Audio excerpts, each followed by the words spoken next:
So that's what I'll do. And have Hey there, good afternoon. We're live here outside of East Palestine Elementary School, where right now we're waiting for Governor Mike DeWine to come and address the media. You can see right behind me, his chopper had landed. Helicopter had landed here around 10:15 a.m. I know. I saw the beautiful buggy sign on my way in. Nothing we don't know as of now. We're just waiting on his word when everything is out. But what we have learned is that many are working to work on this case. They have a lot of local crews out there throughout the morning. We've seen many throughout this tri-state area. This all follows Governor DeWine's calling the National Guard yesterday evening, and many concerns for catastrophic tank failure that could result in an explosion. Now, that is what we know as of now. They've just been evacuating those who live in a 1 mile radius from that tanker site. We were able to actually go into the shelter that has been hosted by the American Red Cross. We were able to talk to a few of those people there, and many have a lot of concern, but they're trying to relax and stay calm as much as possible. So that's what we have for now. We're waiting to hear more from Governor Mike DeWine, so stick with us. We should have some more. That's what I have for now, but reporting live from East Palestine. Chloe Messiditis, back to you.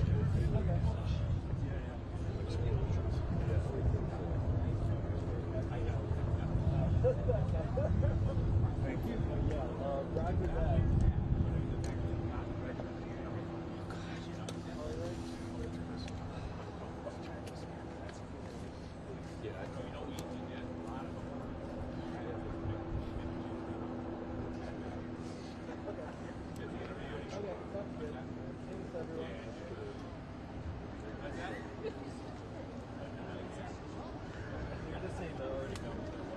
Because there's nothing to do.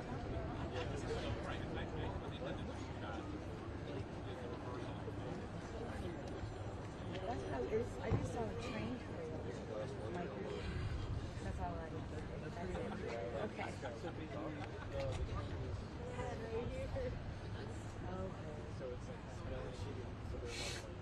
Oh, now it's a show. Bubba's here.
I saw you and I was busy.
guys move those mics because when we started, it was all over here, and now it's all going to be backwards. So I'm going to be looking at the back of his ear. Oh, I see 19. Yeah. Okay. Do we know where they're going to stand? Or? Well, we were thinking he's going to stand here. If he does, he's going to be facing out into the field. It'd be nice if we can get all these over here so we know where he's going to stand. Because right now, the way it's all set up, he's going to be looking into that field because that's where the mics are. I'll put mine more towards the front here. Now you're going to be able to see him. Oh, These we're going to see the back of his ear. That and his height.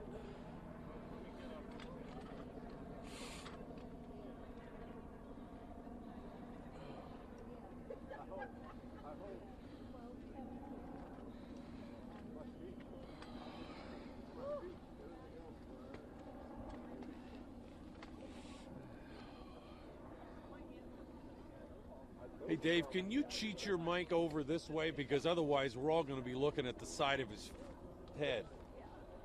Because we were thinking originally he'd look this way, and if everything's drifting over there, we're all going to get the side of his head.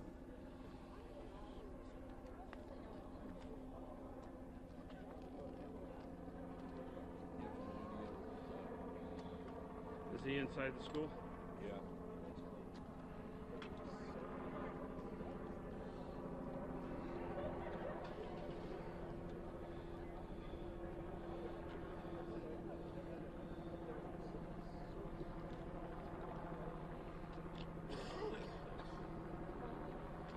Ugh.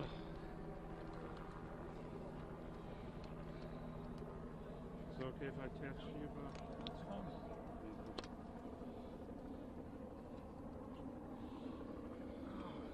Day side as well. Nothing like being behind the second you walk in the door. Huh? Right.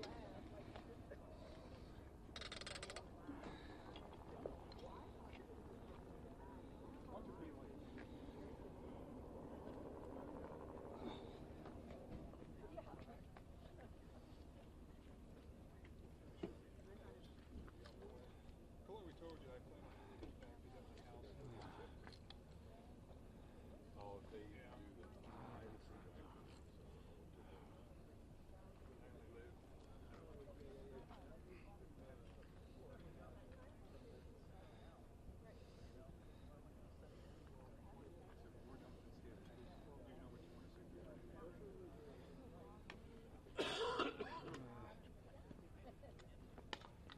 I don't hit. Let me throw this. I Go might ahead. have an extra piece of tape that I can take off mine. Yeah, just I don't know where he linked this. if not, I'll just attach it like this.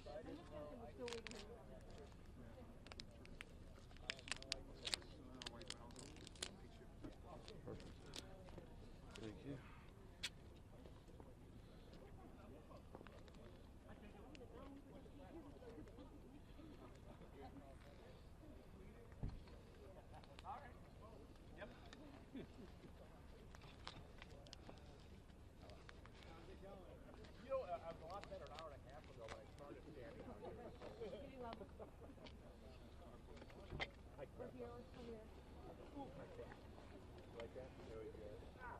So party, say a smile, say cheese.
I'll shift you.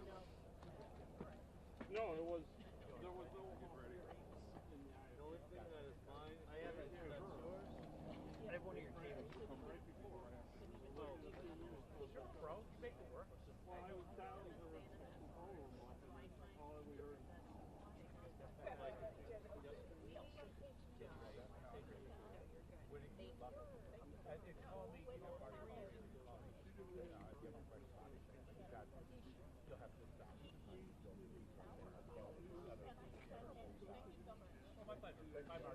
Take care, safe travels.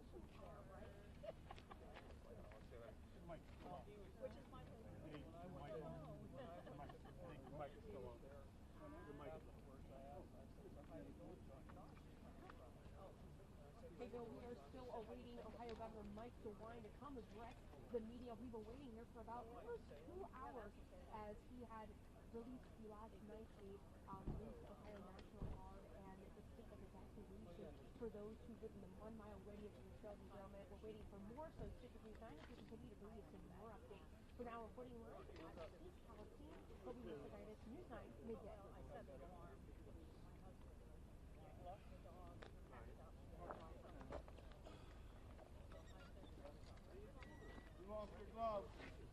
Testing 1 2. Testing 1 2.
outlets, you know, usually sometimes you're near an outlet.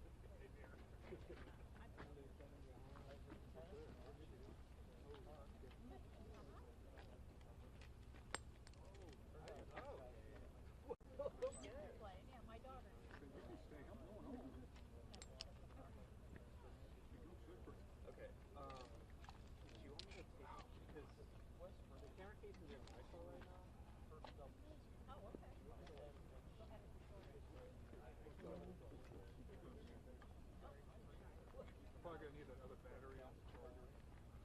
Then go inside the high school, the shelter that's in there. Our light stand is in there.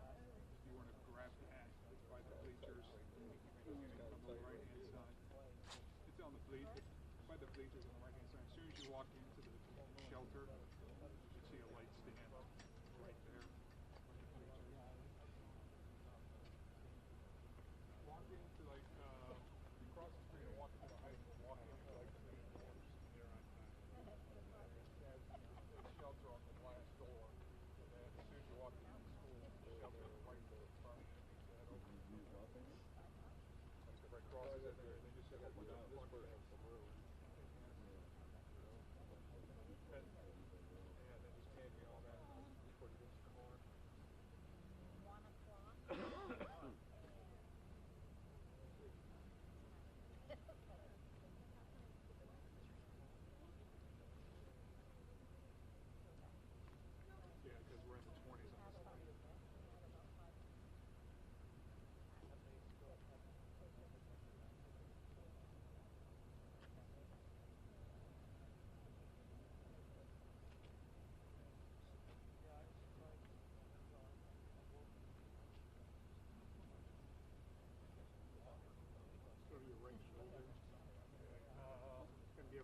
shoulder if you want to. You drive you down, up back when you were ready to go, up back when the car had parked there.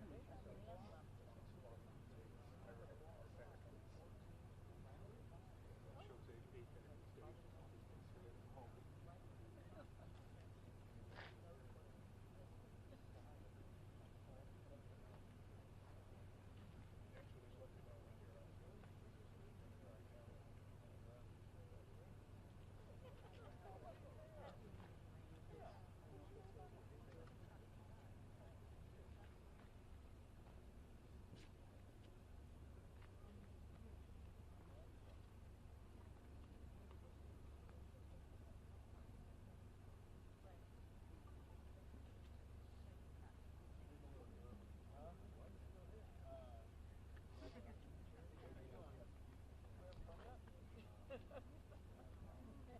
I did see him in the hallways when I went to go to the bathroom.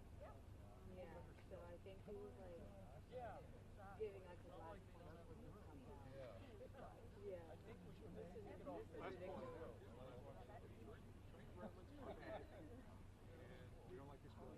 Yeah. It's like there's not much to really just, I mean, I guess maybe tell him exactly what's on it. I don't know. I know, that's what I'm saying. So.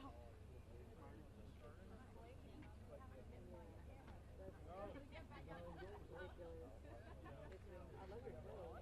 You're welcome. Where'd you guys come from? Oh, okay. Okay. I got you. Columbus. But our reporters that I met here are from Cleveland because I'm going to statewide. So, yeah.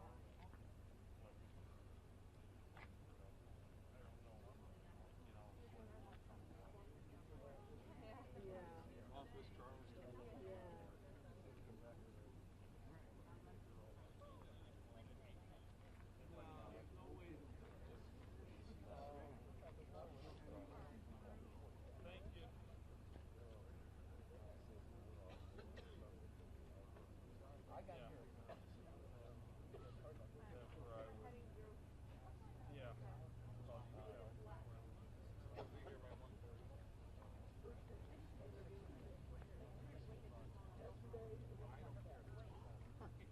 If I get relieved, great.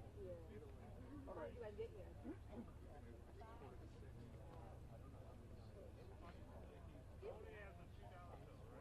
No, actually. That's how you get it.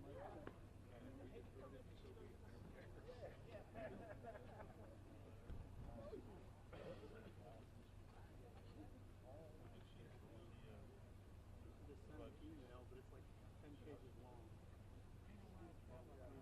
Email, 10 pages long. About this.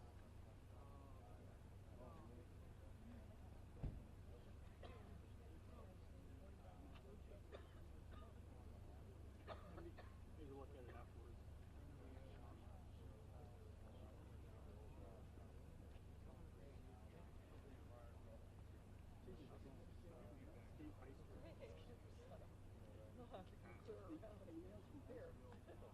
From Gruden.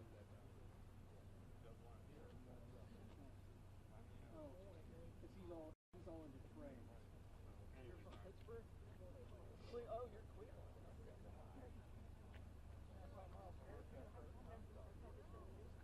Yeah.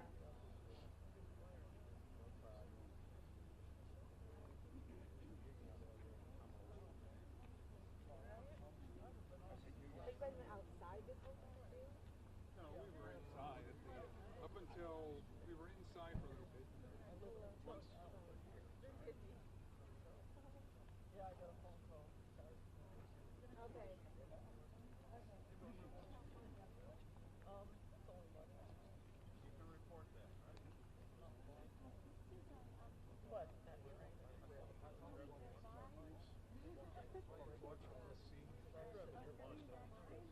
Yeah.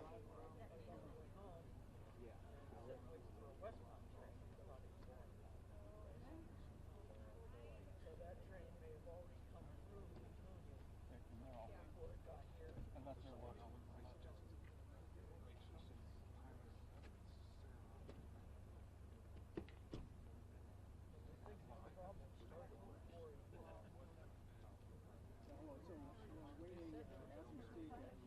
conference involving the governor and others. We started 30 minutes ago.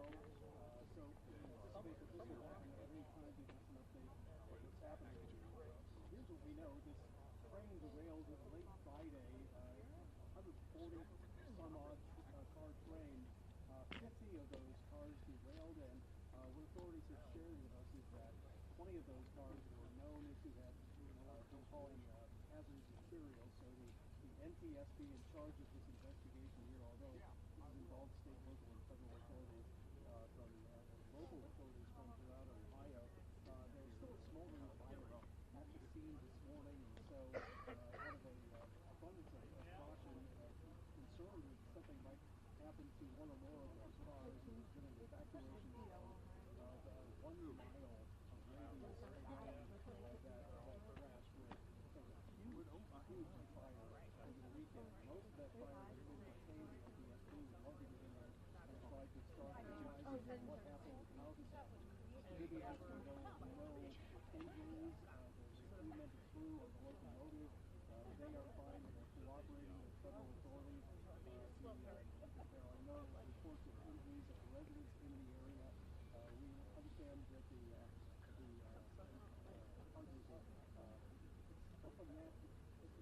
air quality is being monitored here by the EPA, and so they say they have said that releases that there's no danger to any of the residents here. It looks as though we are about to get getting started here with our news program.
In here right now with Master Carter Silver Stadium.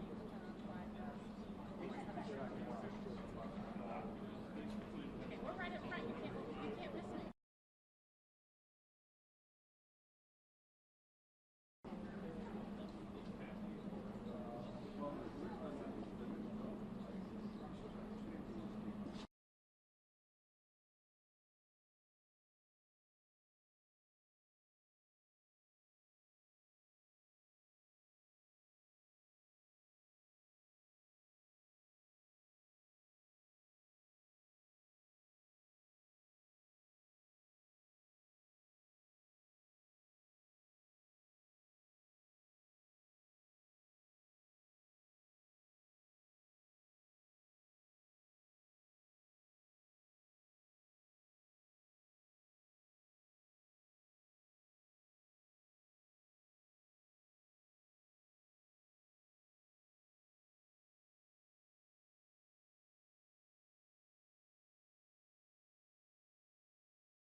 Anyone have something white?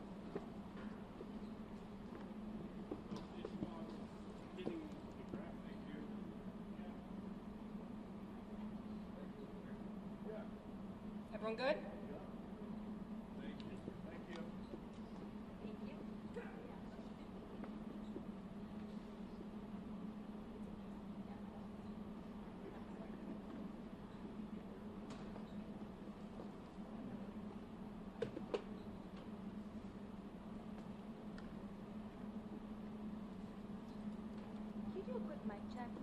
Mic check, 1, 2.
going home.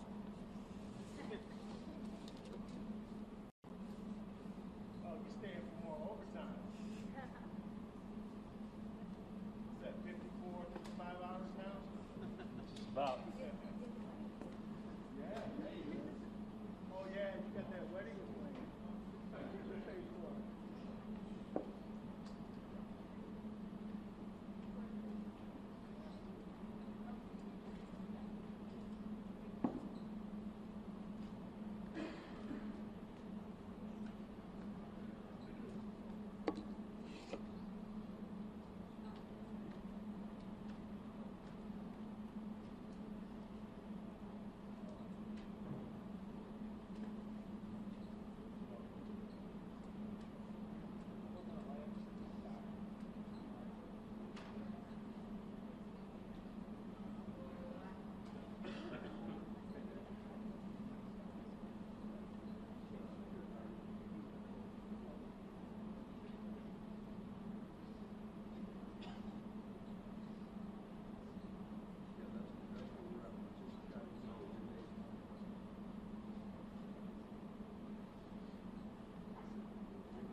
Everybody set?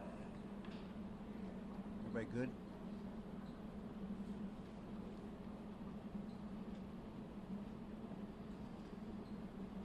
Governor Shapiro and I have been talking pretty much nonstop for the last several hours, and we've been getting briefings. And frankly,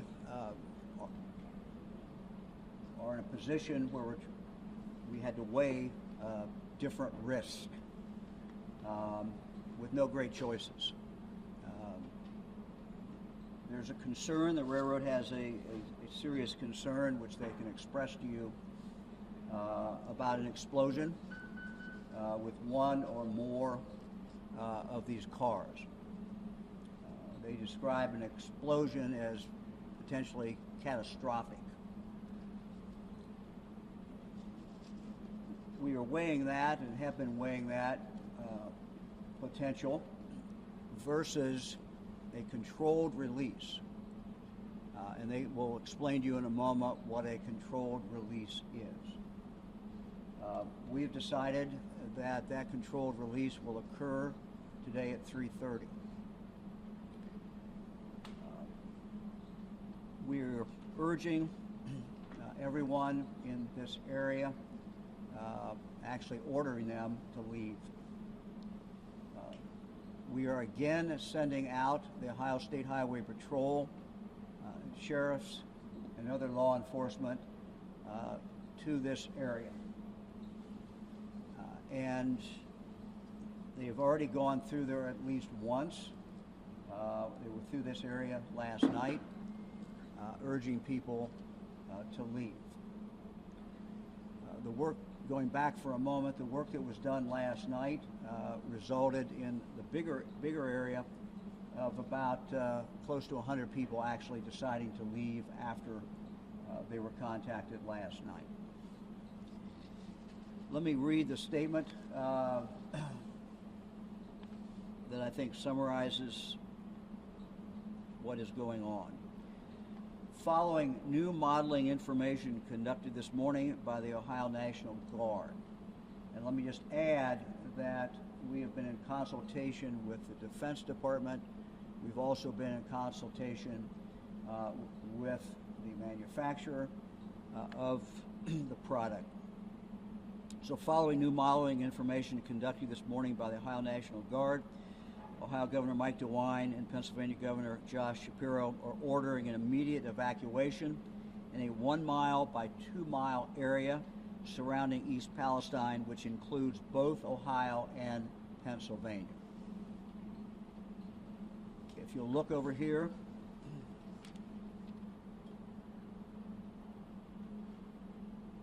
I'll get back to the mic, but the red area and the yellow area, the vinyl chloride contents of 5 rail cars are currently unstable and could potentially explode, causing deadly disbursement of shrapnel and toxic fumes. To alleviate the risk of this shrapnel, Norfolk Southern Railroad is planning a controlled release of the vinyl chloride at approximately 3:30 p.m. The controlled release of the toxic chemicals also has the potential to be deadly if inhaled. Those in the red area are facing grave danger of death if they are still in that area. Those living in the orange area are at risk of severe injury, including skin burns and serious lung damage. So this is a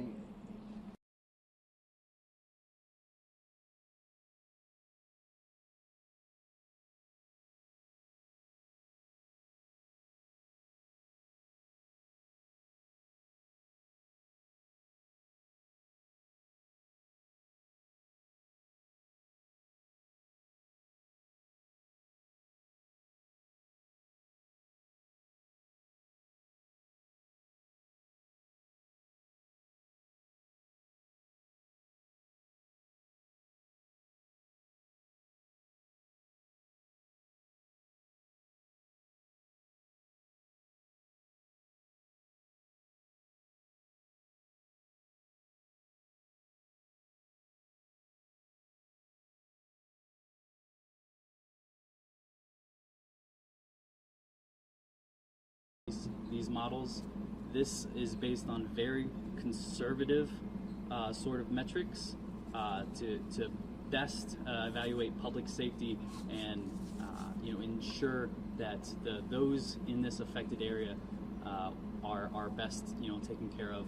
And we've decided amongst ourselves that as of right now, based on the current weather patterns, that this model that you see here best represents the reality of the situation. Again, as weather conditions change, as new information becomes available, these also update, and they have quite frequently throughout the day. Becomes available, these also update, and they have quite frequently throughout the day. But at this time, just as Governor DeWine has already said, those in the red affected area, and we believe most of those people have been evacuated, are most at risk. Those in the orange stand very high proclivity for serious injury, especially to their lungs, and they should absolutely evacuate if not already done so. Thank you. Thanks very much. Thanks. Appreciate it. So we have people out now, as I said, who are knocking on these doors again to make sure that there is no one there. Let me ask the crisis.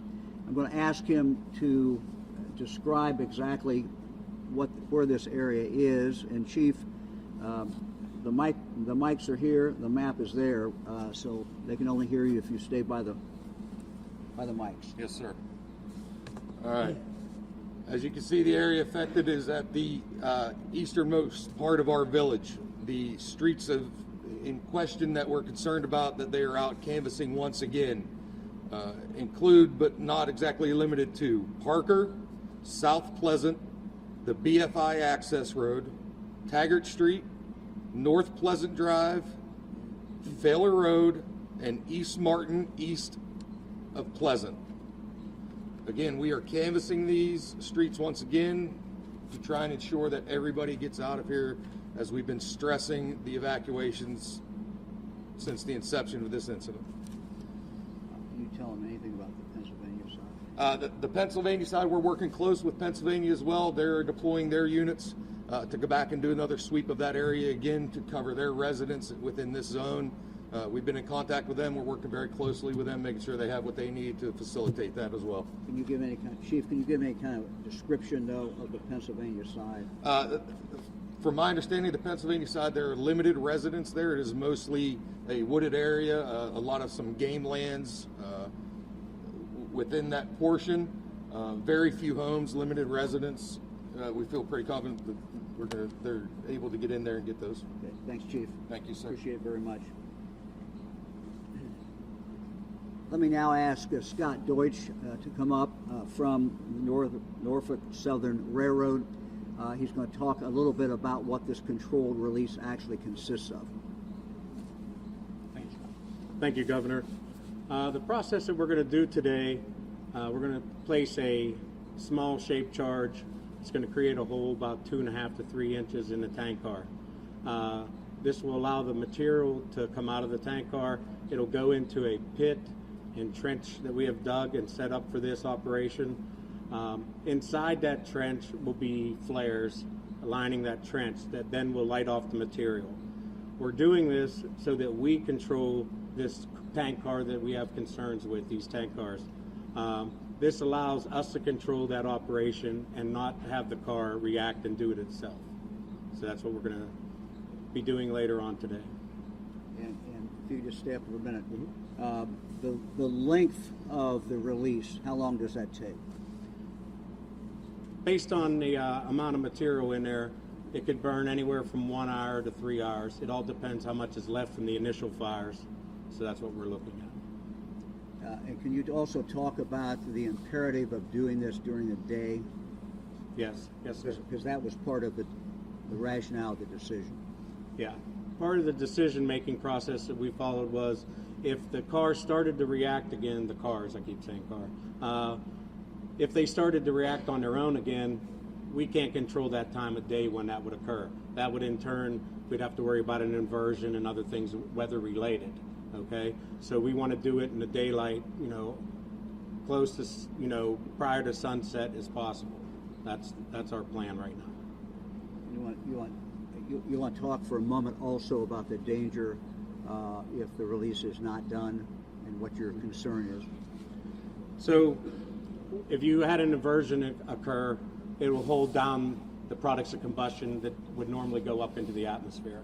And that would start to make a layer and hold that in longer. If we do it during the daytime, that'll allow the products to just keep moving up into the atmosphere. And It's better for everyone for us to do it then. You want to talk for a moment in regard to if there is an explosion, if the release is not done, and if there's actually turns out to be an explosion, what that would consist of. Okay. So our controlled explosion, as I was telling you, we'll put a 2.5, 3-inch hole in the car. If we don't do that, the car could continue to polymerize and the entire car will break apart. We can't control where that goes. So that's the reason for doing this, get moving on this, so we don't have to run into that, letting the car do it itself. We want to be able to control that situation. That's the safest way, is to control the situation, and that's with this operation we're going to take this afternoon. Thank you. Thanks. Thank you, Appreciate sir. it very much. Okay, more than happy to take questions. We have our experts up here, and we'll start right there. Governor, do we know where this train originated and if it went through Akron, Canton, Cleveland, any of the major cities nearby? That'd be a question for the railroad if anybody knows. I don't know. That's I'm not sure right now. He doesn't have We can that get you that information, but that information is clearly available. So. Governor, I guess this would also be for the Norfolk Southern gentleman. Twofold. This is in effect a controlled burn, essentially, that you're going to let the material out and then burn it so it doesn't do it itself, correct? Correct. Can you come back? Correct, sir.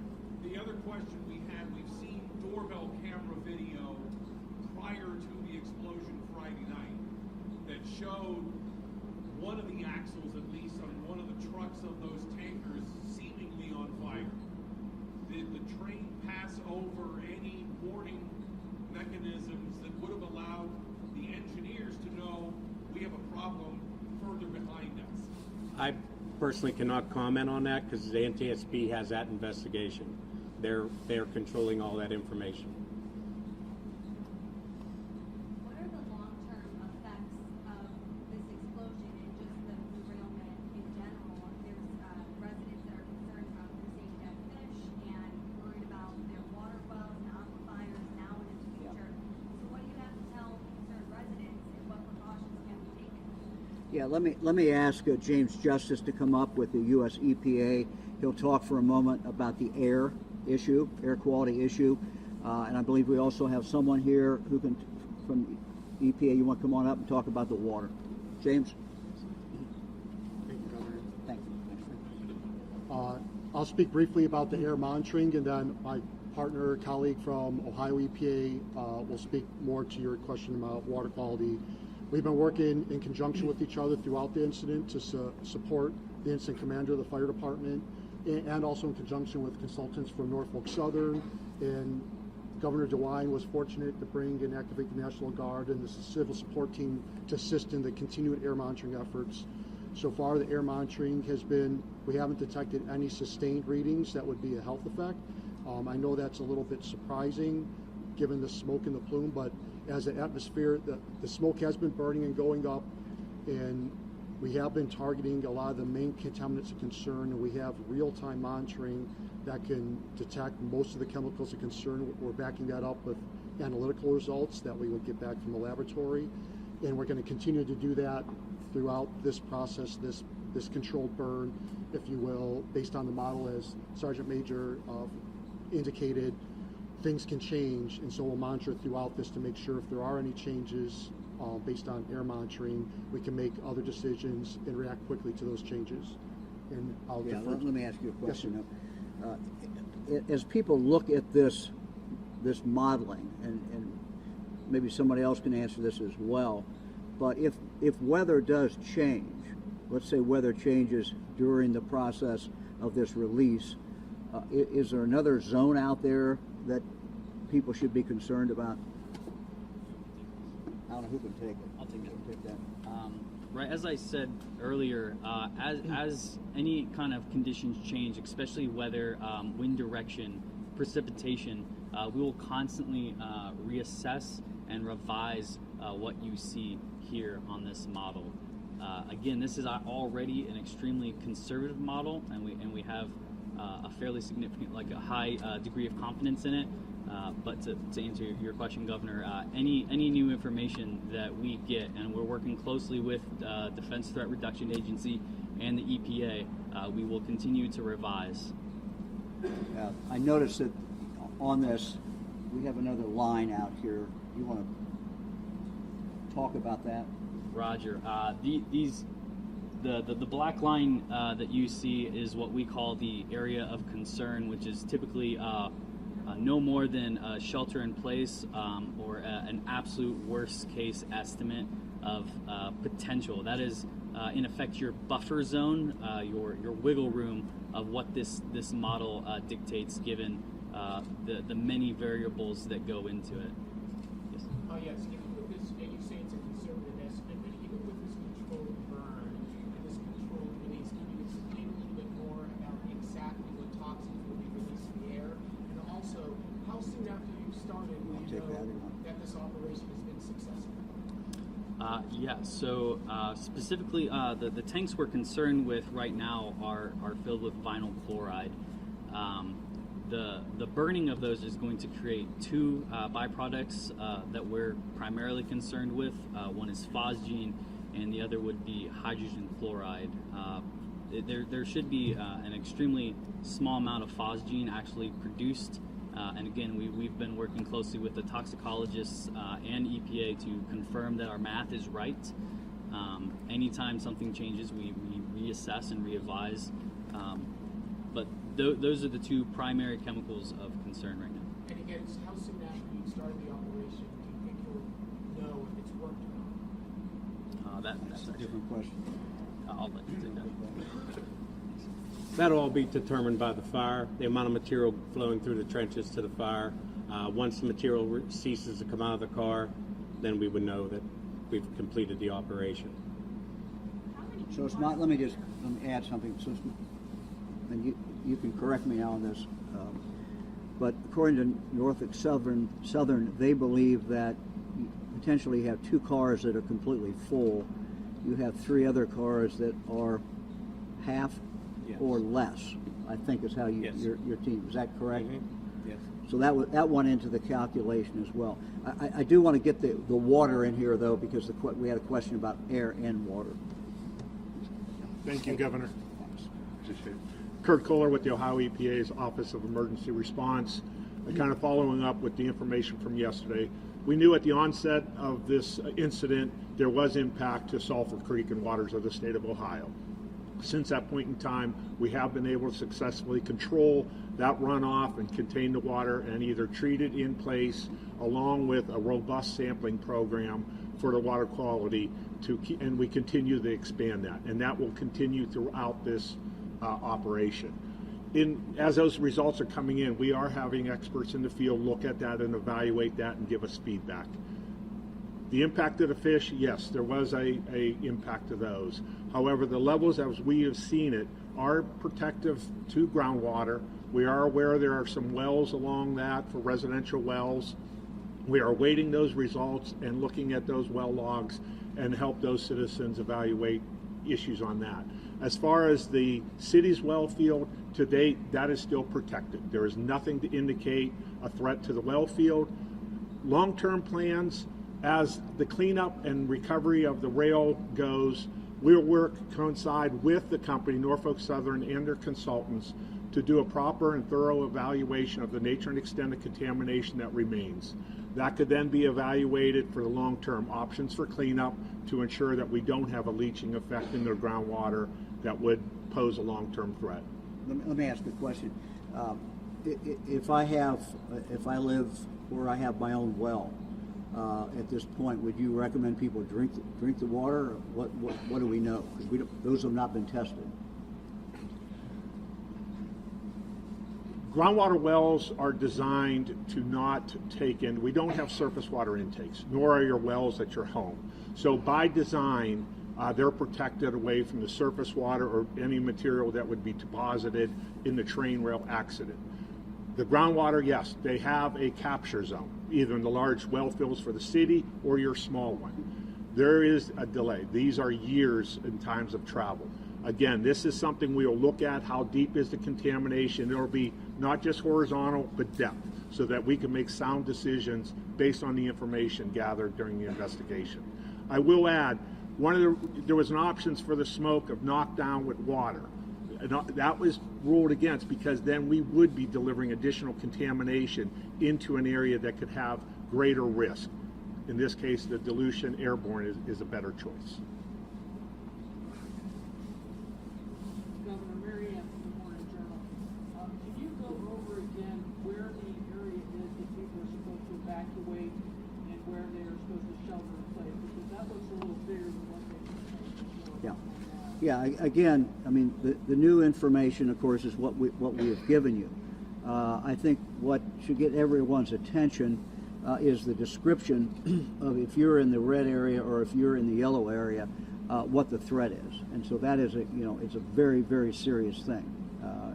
So I'm going to ask the chief to come back up then and try to answer your question.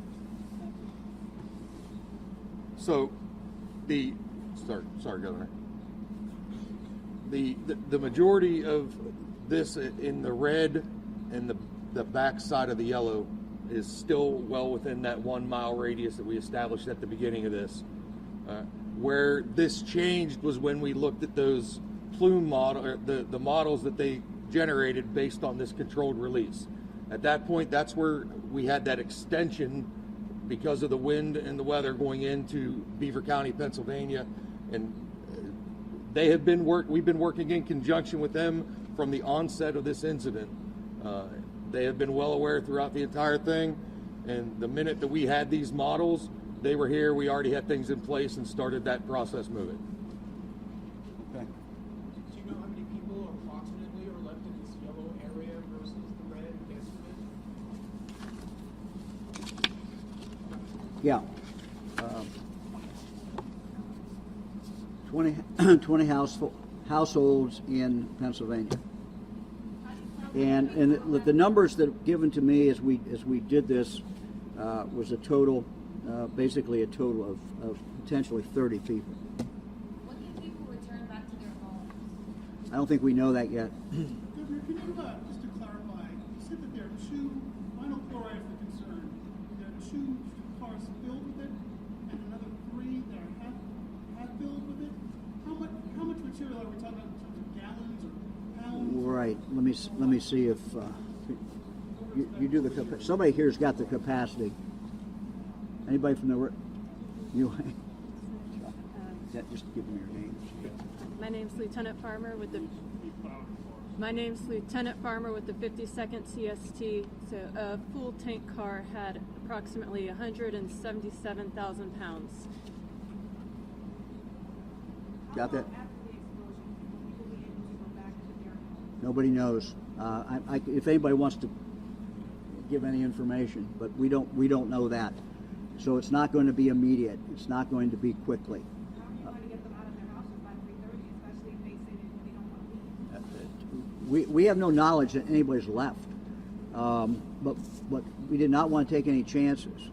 And as I said, these doors and many other doors were knocked on again last night. And people were told, if you have children, you're subject to arrest if you do not leave with these children. If they did not have children, they would have been told, you need to leave. We're urging you to leave. We've sent them back to, again, knock on doors and to be as forceful as they can. And let me just, the way it was described to me last night as far as the knocking on the doors, at least in Ohio, was that it was very loud. That, knocking on windows, knocking on doors, doing everything we could to get these people's attention if they were still inside. What we don't know is how many of them just left. And we don't know what we don't know. But again, we're back out there right now knocking on doors. We're doing this. We assume some people have TV on, radio on. And again, I would just suggest that anybody in this area or where the black line is I would leave if I was in that area. Governor, one Well, let's get somebody who got anybody. Yeah. You talk about the imminent danger for the folks in the red and the yellow areas, but you haven't touched on the danger for the folks that are going to be conducting this control release. I'll leave that to the railroad. Yeah, so the individuals we have on scene have done this before, and they're taking those precautions. We use thermal imaging cameras for heat detection. We use air monitoring, and then they make entry in a safe pathway into the cars. Then they'll do their work their way back out. They have other safeties built in if anything happens, so that there's a team that can go get them. All that's in place. They're watching the cars, and as long as they're maintaining the temperature we want them to right now, they can make that entry to complete this task. Thank you, Governor. A question also for the gentleman from Norfolk Southern, but for the Ohio EPA.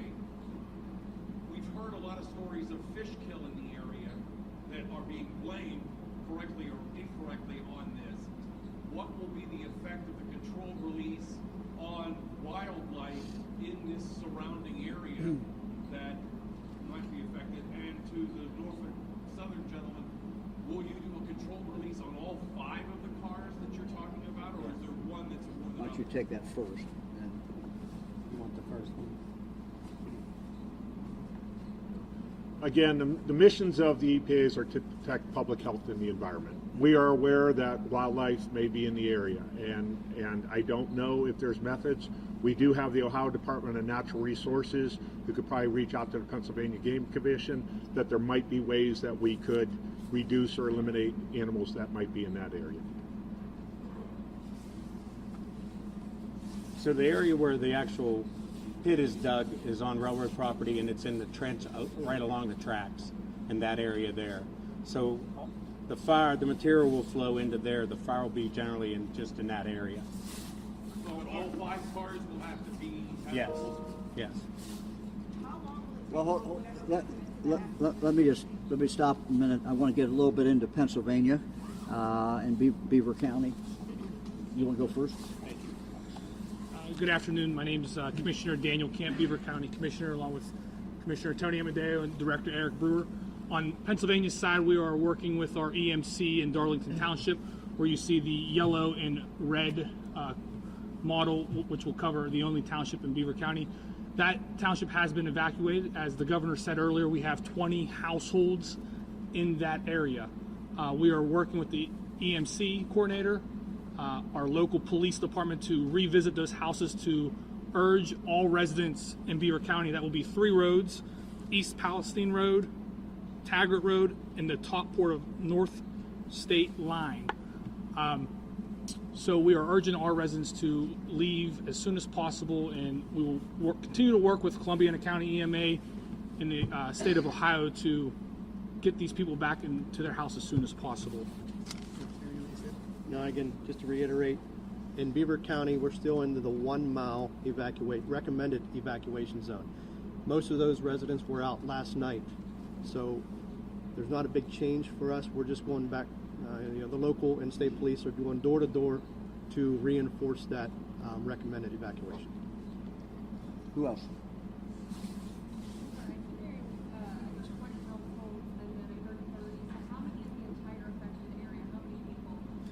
Look, we don't know for sure. We went to the number I gave you, which was 30, is based, but that's only on census tract. We don't know who's moved in, who's moved out. We don't have those numbers. Yes, both states. Anybody else? Hey, this is for Norfolk Southern. Explain the process. Are you going after the half-full tanker cars, or the full ones first, and is it simultaneously? For safety purposes, simultaneously. So once you open it up and start the fire, going down to the pit, you can't get back into the other cars. So they'll all be done simultaneously. So all the charges will go off at the same time? 5 cars.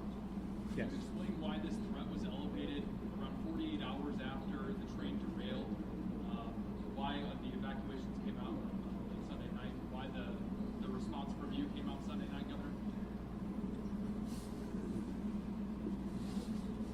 I had a briefing Sunday night about 7 o'clock. I had received briefings previous to that. The one Sunday night basically expressed grave concern about an explosion. And the explosion was described as catastrophic. Then, there was also in that briefing the discussion of what could be done to avoid that. And the thing that could be done was this controlled release. They had, the railroad had information Sunday night of one particular car that the temperature was rising, and they told us if it continued to rise, that they could have you certainly could have an explosion. So the information, all along we've been taking all the information that we can and trying to make judgments. I think the good news is that everyone, Pennsylvania and Ohio, were very cautious. We went out early on as far as evacuation. I can't say enough for the fire chief here, who's done, I think, a good job. The mayor, I think every local officials have done a phenomenal job, and they started this process of getting people to evacuate. We were concerned, candidly, that we had at least out of the initial zone area, we had over 500 people that were still, as far as we could tell, still there. I sent them back out last night.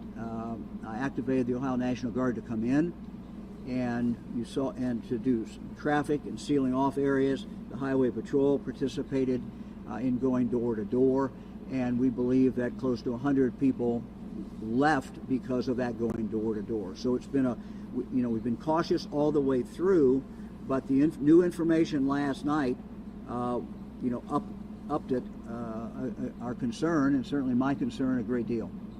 Were those people in those zones, and are there 400 people still remaining in those zones? Bigger zone, it's my understanding. Bigger zone. So we were, again, cautious there. Chief, Yes, Chief, sir. is that correct? I'm sorry, I didn't hear the question. Well, it was my statement that the initial area that you sent people door to door and that we tried to clear out, correct, bigger than this. Yes. So we have already, everything in here in the state of Ohio, we have already hit. Everything inside of this model fell inside of our initial evacuation zone that we had went door to door with the help of the Sheriff's Department, the Ohio State Patrol, and several other entities. We did not have to extend anything based on this model. We are just going back to revisit so that we can urge anybody, if they're still there, the necessity to get out because of the volatility of this. We just want them to be safe. That's all we want. That's all I've wanted from the start of this. And then the new information should up everyone's sense of urgency and their sense of danger. When you listen to the description, if you're in that red zone, you're likely of very possible death, and if you're in the yellow zone, certainly severe long-term injuries. So this is a more specific information, which we hope, if anyone is still left in those zones, they will take that information and decide that they need to leave. So how long after these people make it into the air would it take for them to dissipate? Anybody know how long it takes to dissipate? I don't think we know. Do we? I don't think we know, and that's what the air monitoring system. The air monitoring will continue. They've come in, EPA's come in very early and started the monitoring, and they're going to continue to do that. And so that information will be disseminated to you and the news media so that that can get out to the public. And there will certainly be an announcement at what point the air within that area is safe and people could come back. We see Anybody else? huge flames like we saw initially. Will there be huge flames with smoke, plume, and such? Yes, you will. Similar to what you saw earlier when the cars were venting. All right, anybody else? let me just close by again urging everyone in Pennsylvania and Ohio who's in this area, you need to leave. You just need to leave. We're ordering you to leave. This is a matter of life and death. What's different now is we know that something is going to happen around 3:30. This controlled release will actually take place, and you are in imminent danger. You're in need to leave immediately. And to state the obvious, all of you need to leave as well, and I need to leave as well too. So, anything else? Is there any concern about the air quality in the immediate area right outside of the radius when blowing any of those? When you guys talk about it being controlled, how are you controlling that air? Right outside the edge. I think she's talking about at the edge of the zone. Anybody want to take that? Outside of the block is what they're referring to. We have taken some preliminary air samples, and outside of that is, as of right now, negligible. Again, like I have continued to say, the National Guard is working very closely with DTRA, EPA, and the railway. And as new information becomes available, as new readings become available, we update this. But at this time, the readings that we have now that go into making this model indicates that outside of that black line, the area of concern is relatively safe. That doesn't mean that you should try to go as close as you can to that black line. No, this isn't a spectacle to watch in a lawn chair. You should be very cautious in this area, if at all possible. The fire chief has one more announcement. Chief. Thank you, Governor. In order to provide an extra layer of safety, working again in conjunction with Norfolk Southern, we have called Ohio Edison in. We are going to shut down the power in that area. In order to do that, Ohio Edison needs to do some switching of stations. That is going to cause what has been described to me as a brief interruption of approximately 5 minutes to this area where we're at. Long enough to switch that power so that we can retain power here and to the citizens on this side that are outside of that mile. So here, real quick, when the governor tells me we're done with this, it's going to get dark in here real quick, so don't hang around. Okay, thank you. Yeah. Can we get the spellings of the gentlemen who spoke? Yeah, do you want to spell your names? Chief? Fire chief for the village. What? All right. Fire chief for the village of East Palestine, Keith Drabick, Keithdrabick.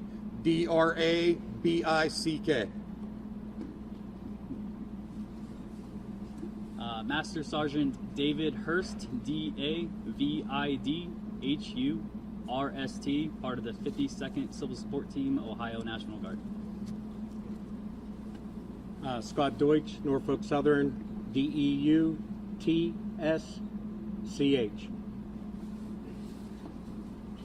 Kurt Kohler, Ohio EPA, Office of Emergency Response, KURTKOLLAR.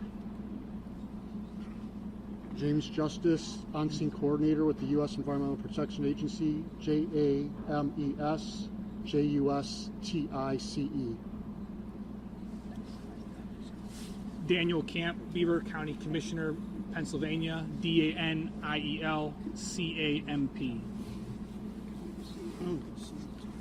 Eric Brewer, Director of Emergency Services for Beaver County, ERICBREWER. All right, thanks. Appreciate it. Thank you all very much. Good question. Yeah. Another staging area, Chief? Another staging area for media? Yeah. You're saying we're not safe here, correct? You're safe. I mean, you're outside of that mile evacuation. You're outside of that. Okay, but your choice.